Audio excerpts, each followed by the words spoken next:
వెళ్ళేసరికి ఏమైంది అంటే ఓపిక అనమాట. మన కోవిడ్ రావడం వల్ల అందరూ మూసేశారు యాక్చువల్ చెప్పాలంటే చాలామంది.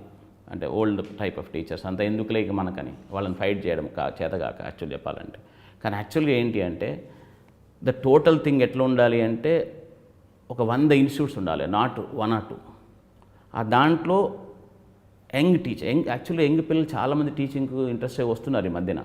ఈవెన్ ఐఐటీల్లో పాస్ అయ్యి వచ్చిన పిల్లలు కూడా జస్ట్ టీచింగ్ ప్యాషన్గా వస్తున్నారు. సో వాళ్లకు గైడెన్స్ తప్పకుండా ఈ జనరేషన్ మాకు సీనియర్స్ వాళ్ళు మేము ఇంకా మిడిల్లో ఉన్నాం, వాళ్ళు కానీ మేము కానీ వాళ్ళకు we are ready to give the ఏమంటారు గైడెన్స్. బేసికల్గా it should be a relation between teacher and student. Nothing should be connected with the brand name.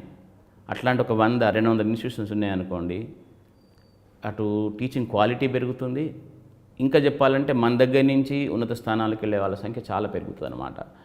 And దాంతోపాటు ఇంకొకటి ఏమొస్తుంది, మాలాంటి టీచర్స్ ఏం చేస్తారంటే ఒక ఫిజిక్స్, మ్యాథ్స్, కెమిస్ట్రీ చెప్పాం మేము, చాలా లైఫ్ వాల్యూస్, స్కిల్స్ ఇవన్నీ కూడా వాళ్ళ పిల్లలకు నేర్పిస్తుంటాం. సో ఒక వెల్ రౌండెడ్ పర్సనాలిటీతో బయటికి వెళ్తారు. ఐఐటీ కాకపోతే ఎన్ఐటీకి, ఎన్ఐటీ కాకపోతే ట్రిపుల్ ఐటీ కాకపోతే బిట్స్కి, కాకపోతే ఏదో ఒక మంచి ఇంజనీరింగ్ కాలేజీ లేకపోతే ఒక మంచి మెడికల్ కాలేజీకి వెళ్తారు. And they enjoy their life there. And బయటకు వచ్చిన తర్వాత they become very useful for the society apart from earning money ఎట్లాగో వస్తుందండి. ఒక పర్టికులర్ లెవెల్కి వచ్చిన తర్వాత చూడండి money follows, you can't stop it. But can you get everything with money, అది పిల్లలకు తర్వాత తెలుస్తుంది. అది తెలియకుండా మొదటి